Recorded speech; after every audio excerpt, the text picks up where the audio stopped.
Pasangan selebriti Nia Ramadhani dan Ardi Bakri telah resmi bebas dari rehabilitasi. Seperti yang diketahui, Nia Ramadhani dan Ardi Bakri tersandung kasus penyalahgunaan narkoba.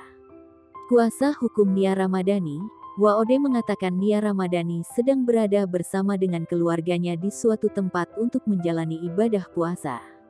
Waode menegaskan bahwa Nia Ramadhani dan suaminya tidak berada di rumah. Akan tetapi, Waode enggan membocorkan tempat di mana Nia Ramadhani dan Ardi Bakri berada. Lebih lanjut, beredar video di mana Nia Ramadhani sedang berpelukan dengan keluarganya.